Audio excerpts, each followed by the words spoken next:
ministro do Supremo Tribunal Federal, André Mendonça, determinou que a Polícia Federal envie ao Supremo todos os depoimentos, perícias e demais atos da investigação sobre as fraudes no INSS.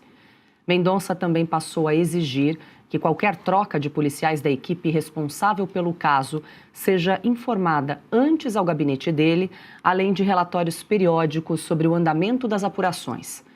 A decisão foi tomada depois de mudanças na equipe da PF responsável pelo caso, incluindo a troca de delegados, de um perito e do local de trabalho dos investigadores. O caso também foi transferido para outro setor da corporação, o que levou à saída do delegado que coordenava as investigações. Na semana passada, a Polícia Federal concluiu o primeiro inquérito da Operação Sem Desconto, com 48 indiciados ligados à Conafer. Entre os nomes estão o ex-presidente do INSS, Alessandro Stefanuto, o presidente da Conafer, Carlos Roberto Ferreira Lopes, que está foragido, o lobista Antônio Carlos Camilo Antunes, careca do INSS, o deputado Euclides Peterson e o ex-presidente do INSS, José Carlos Oliveira. Essa etapa da investigação trata apenas dos descontos relacionados à Conafer.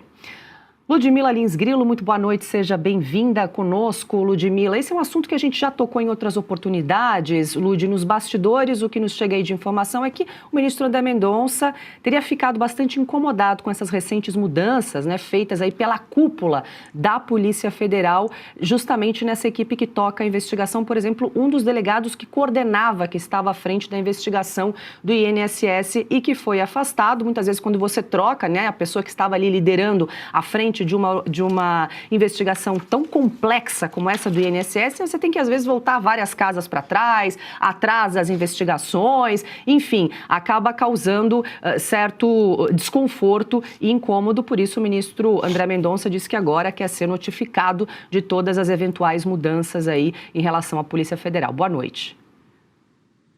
Boa noite, Paula, tudo bem? Boa noite, Fabi. Boa noite, Augusto. Boa noite a toda a audiência da Oeste Sem Filtro. Bom, o juiz de direito, quando ele pega ali um caso como esse, ele tem que ficar atento para todo tipo de manipulação, especialmente o André Mendonça, que no momento ele é o juiz mais importante do Brasil. Ele é o juiz que tem nas mãos um caso que pode vir a levar no futuro para a cadeia, inclusive seus colegas.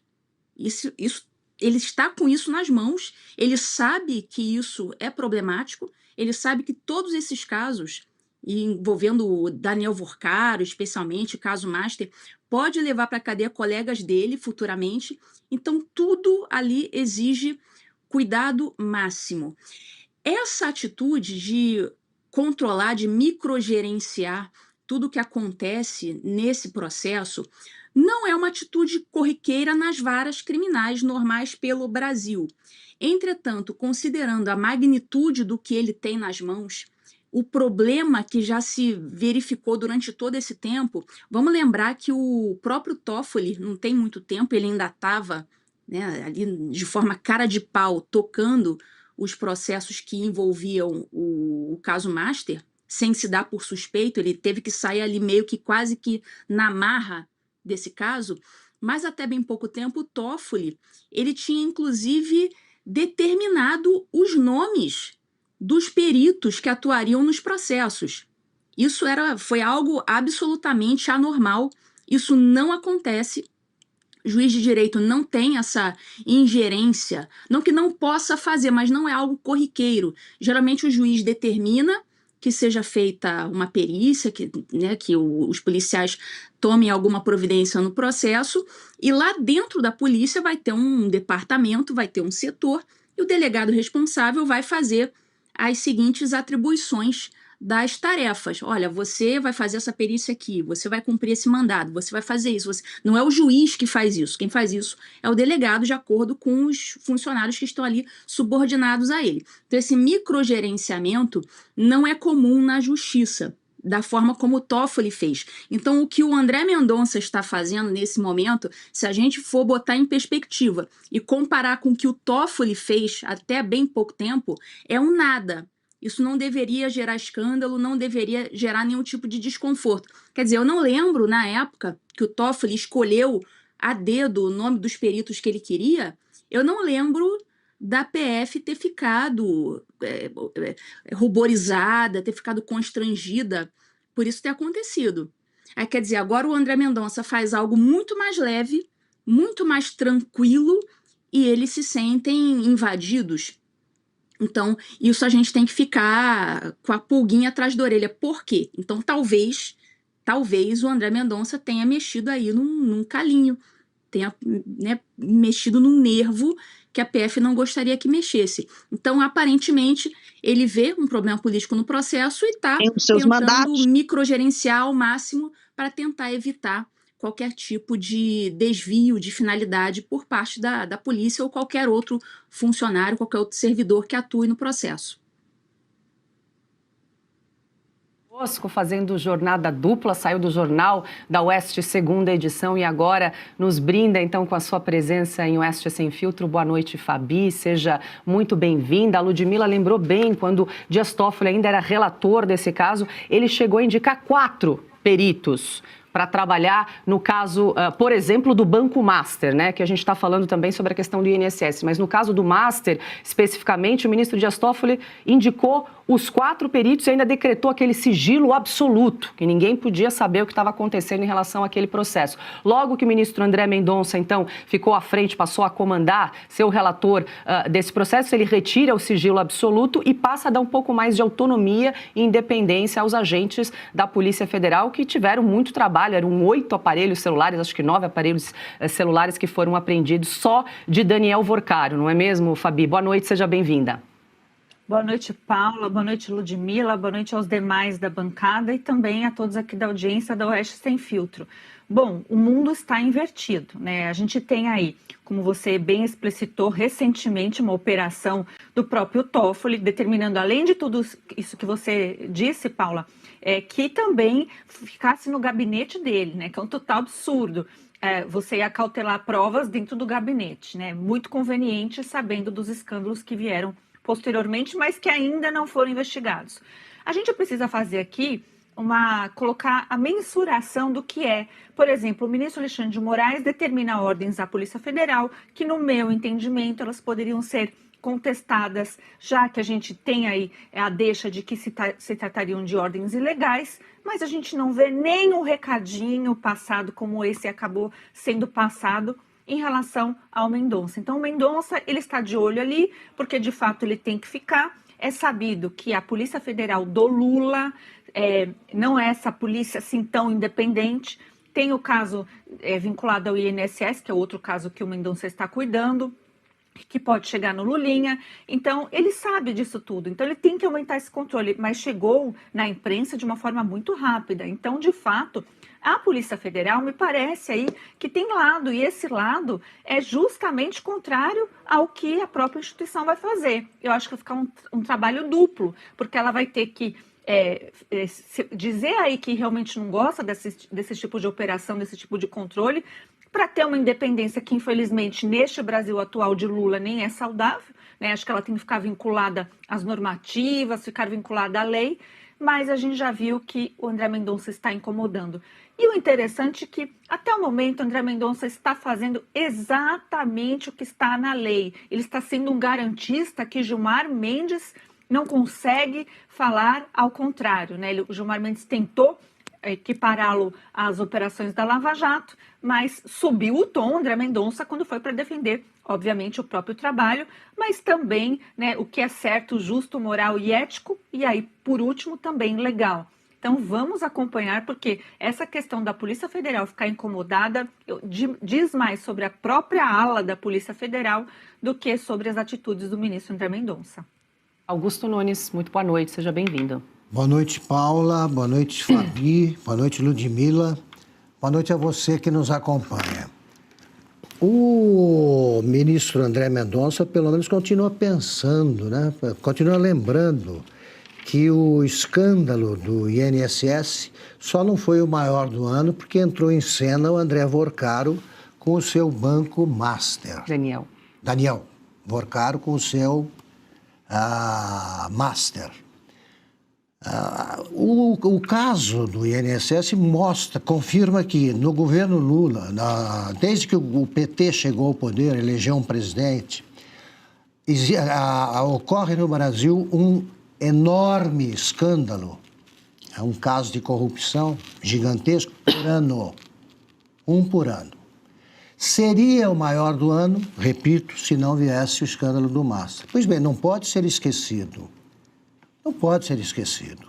O Supremo impediu que a era a CPMI, né? Não era a CPI só.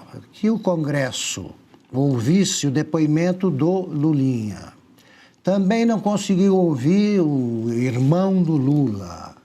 A família Lula está envolvida até o pescoço nisso. Se os ministros do Supremo, que apoiam o governo, que dividem o poder com o presidente Lula, não ficam estarrecidos com o assalto sofrido pelos aposentados, isso aí deixa claro que eles são cínicos demais para continuarem onde estão.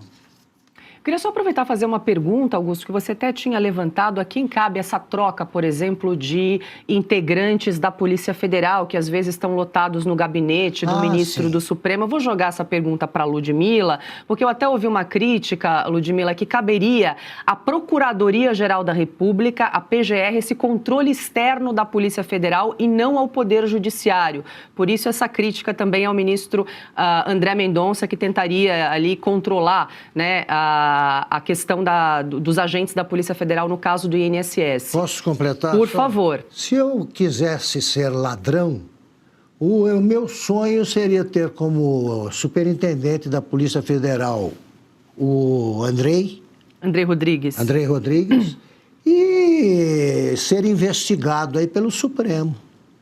Lembrando que o André Rodrigues é o diretor-geral da Polícia Federal. Os ladrões não têm queixas a fazer. Os grandes ladrões não têm nenhuma queixa a fazer envolvendo o ministro do Supremo e o comando da Polícia Federal. É isso. Diga lá, Ludi.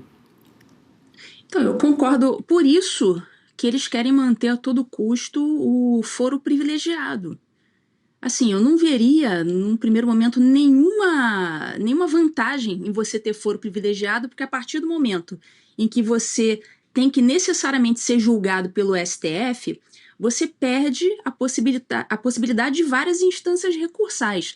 Então, se a gente olhar assim friamente, o foro privilegiado deveria ser algo ruim, porque você não vai ter muita chance de recurso. Mas mesmo assim, esses caras fazem questão de ficar mantendo o foro privilegiado. Ninguém quer ser julgado pelo juiz de primeira instância, o juiz concursado lá da comarquinha do interior. Ninguém quer.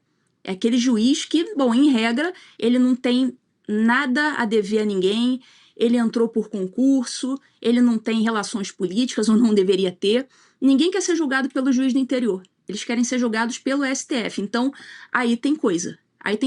Mas quanto à pergunta da Paula, de fato, o Ministério Público, ele exerce o controle externo da atividade policial. Isso é uma atividade mesmo, é uma função conferida ao Ministério Público. Agora, se tem algum policial adido ao gabinete de algum ministro, aliás, o Lula estava querendo mexer nisso, né? Querendo trazer de volta os policiais para os seus respectivos cargos, mas aí acabou resolvendo mantê-los nos gabinetes dos ministros, aqueles que têm policiais adidos. O Fábio Chor parece que está no gabinete do Moraes desde sempre, pelo menos eu não soube dele ter sido exonerado dessa função. Então existem esses policiais que estão deslocados da função.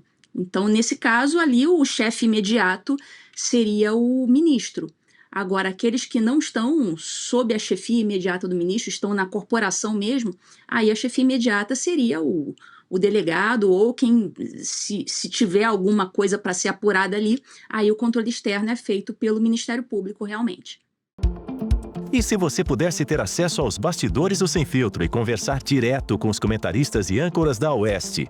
Agora, isso é possível com o Clube de Membros do nosso canal no YouTube. O clube foi criado para quem quer dar um passo além e fazer parte de uma comunidade exclusiva. São 3 níveis de assinatura, pensados para aproximar você da nossa equipe. No plano apoiador, você ganha destaque no chat, figurinhas personalizadas e acesso a publicações exclusivas na comunidade do canal. Quer estar ainda mais perto da Oeste? Nos níveis Engajado e VIP, nós liberamos acesso às lives fechadas com nossos apresentadores e comentaristas, nas modalidades mensal ou semanal. Você também participa de sorteios de livros e produtos da Oeste, além de acesso antecipado a vídeos e a uma visão direta dos bastidores do programa Oeste Sem Filtro. Faça parte do nosso clube de membros e tenha acesso a lives exclusivas comigo e com todo o time da Oeste. Se você acredita na importância de um jornalismo livre, independente e comprometido com os fatos, clique agora no botão Seja Membro e conheça todos os detalhes e vantagens de cada plano.